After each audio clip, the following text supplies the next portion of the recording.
बिहार में विधानसभा चुनाव होने जा रहे हैं। देश की तमाम राजनीतिक पार्टियां इसमें कूद चुकी हैं, लेकिन उससे पहले ही वोटर आईडी कार्ड को लेकर के और वोट चोरी का मुद्दा काफी गर्मा गया है।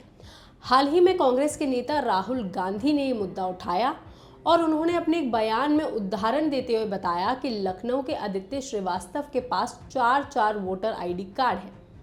जी हाँ, लेकिन खुद आदित्य का कहना है कि साल 2016 में वो मुंबई में थे, फिर 2019 में लोकसभा चुनाव में वोट डाला, साल 2021 में बेंगलुरु शिफ्ट हो गए और अपनी डिटेल भी अपडेट करवा दी। लेकिन अगर आपके साथ भी ऐसा हो तो आप कैसे अपना वोटर आईडी कार्ड ट्रांसफ़र करवा सकते हैं, और अगर आपके पास वोटर आईडी कार्ड नहीं है तो आप कैसे बनवा सकते हैं, हम सब कुछ डिटेल में बताएंगे आपको इस वीडियो में। सबसे पहले आपको बताते हैं कि अगर आपको अपना वोटर आईडी कार्ड ट्रांसफर करवाना है तो आपको क्या करना होगा। मान लीजिए आपके पास मौजूदा एक वोटर आईडी कार्ड है, लेकिन आप कहीं और रहते हैं, या तो आपने शहर या विधानसभा क्षेत्र दोनों पूरी तरह से बदल दिया है, तो वोटर आईडी कार्ड ट्रांसफर करवाना आपके लिए बहुत जरूरी है। तो आप ये कैसे करवाएंगे, तो ये हम आपको बताते हैं। ये प्रक्रिया इसलिए जरूरी होती है ताकि आपका नाम नई जगह की मतदाता सूची में दर्ज हो सके। इसके लिए आपको क्या कुछ करना है, चलिए पहले वो जान लीजिए। सबसे पहले आपको चुनाव आयोग की वेबसाइट पर जाकर इलेक्टर्स पर क्लिक करना है और यहाँ जाके आपको फॉर्म 6 भरकर नई डिटेल, पता और ज़रूरी दस्तावेज अपलोड करने हैं। आप इस फॉर्म को इलेक्शन कमीशन की वेबसाइट या वोटर हेल्पलाइन ऐप के जरिए ऑनलाइन भर सकते हैं। इसके लिए आप ऑफलाइन भी आवेदन कर सकते हैं। ऑफलाइन प्रोसेस में आपको किसी भी पास के निर्वाचन कार्यालय जाकर यही फॉर्म जमा करना होगा। इसके बाद आपके पुराने एड्रेस की मतदाता सूची से नाम हटकर नए एड्रेस पर ट्रांसफ़र कर दिया जाएगा। ये प्रोसेस आपको तय समय अवधि के अंदर ही पूरा कर लेना चाहिए ताकि चुनाव के दौरान आपको किसी तरह की प्रॉब्लम ना हो और आप बिना किसी परेशानी के वोट डाल सकें। वोटर आईडी कार्ड ट्रांसफर या किसी भी अपडेट के लिए यही प्रक्रिया काम आती है, लेकिन इसके लिए कुछ ज़रूरी दस्तावेज होते हैं जो अगर आपके पास होंगे तो आपके लिए प्रोसेस बहुत ईजी हो जाएगा। चलिए हम आपको वो दस्तावेज के बारे में भी बता देते हैं। इसमें आपको चाहिए 2 passport size photo, address proof, bank passbook की copy, ration card, passport, driving licence, ITR proof, हाल ही रेंट एग्रीमेंट, बिजली, पानी, टेलीफोन, गैस बिल में से कोई एक, age proof, Aadhaar card, PAN card और करंट आईडी कार्ड की कॉपी शामिल होती है। ऑनलाइन आवेदन करने के दौरान आपको ये दस्तावेज अपलोड करने होंगे। अगर आप इन दस्तावेजों को तैयार रखते हैं तो आपको प्रोसेस में काफ़ी आसानी होगी और आपका प्रोसेस जल्दी हो जाएगा।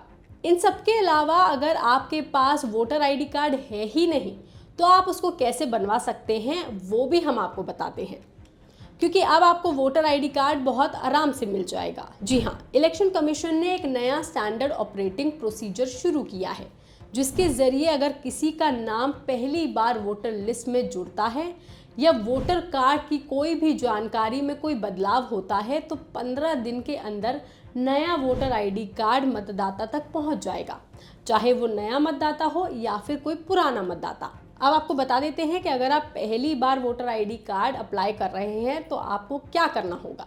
इसके लिए सबसे पहले आपको इलेक्शन कमीशन की वेबसाइट पर जाना होगा और यहाँ पर आपको राष्ट्रीय मतदाता सेवा पोर्टल पर जाना होगा। अगर आप पहली बार वोटर बन रहे हैं तो फॉर्म 6 को भरें। अगर आप इंडिया में ही रहते हैं तो यही फॉर्म आपको भरना होगा, या फिर आप फॉर्म 6A को भरें अगर आप नॉन रेजिडेंशियल इंडियन हैं, यानी कि NRI हैं। NRI मतलब कि वो भारतीय जो विदेश में रहते हैं लेकिन उनके पास भारत की नागरिकता है। आप ये फॉर्म ऑनलाइन पोर्टल से भर सकते हैं या डाउनलोड करके ऑफलाइन भी जमा करवा सकते हैं। इस फॉर्म को भरने के बाद आपको एक रेफरेंस नंबर दिया जाएगा। ये रेफरेंस नंबर बड़े काम का है, आप इसको संभाल के रख लीजिए, क्योंकि इसी रेफरेंस नंबर से आपको पता चलेगा कि आपके आवेदन की स्थिति क्या है और प्रोसेस कहाँ तक पहुँच गया है। जी हाँ, दरअसल इस नए सिस्टम में हर स्टेज पर रियल टाइमिंग ट्रैकिंग होगी, मतलब निर्वाचन पंजीकरण अधिकारी यानी कि ERO कार्ड के बनने से लेकर डाक विभाग के जरिए डिलीवरी होने तक हर स्टेज की जानकारी SMS के जरिए मतदाता को मिलती रहेगी ताकि वो अपना वोटर आईडी कार्ड का स्टेटस देख सके। इस पूरे प्रोसेस के लिए निर्वाचन आयोग ने एक खास आईटी मॉड्यूल बनाया है। ये नया सिस्टम पूरे वर्कफ्लो को आसान बना चुका है और डाक विभाग के एपीआई सिस्टम से जुड़कर वोटर आईडी कार्ड की डिलीवरी को तेज और आसान बना चुका है। तो अगर आपको जानना है कि आपके आवेदन की प्रक्रिया कहाँ तक पहुँची है, तो उसके लिए आपको क्या कुछ करना है वो भी आपको बता देते हैं। तो इसके लिए आपको सबसे पहले नेशनल वोटर सर्विसेज पोर्टल यानी कि NVSP पर जाके अपना रजिस्टर्ड यूजर नेम और पासवर्ड लॉगिन करना है। फिर आपको ट्रैक एप्लीकेशन स्टेटस सेक्शन में जाना है और इस पर क्लिक करना है और यहाँ पर आपको वही रेफरेंस नंबर डालना है जो आपको फॉर्म 6 या 6A भरने के बाद मिला था।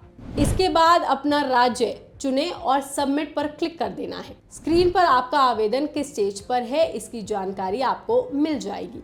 तो अगर अभी तक आपने अपना वोटर आईडी नहीं बनवाया है या अपडेट नहीं करवाया है तो तुरंत करवा लीजिए। ये जानकारी आपको कैसी लगी आप हमें कमेंट करके जरूर बताएं। बाकी तमाम खबरों के लिए आप देखते रहिए लोकमत हिंदी।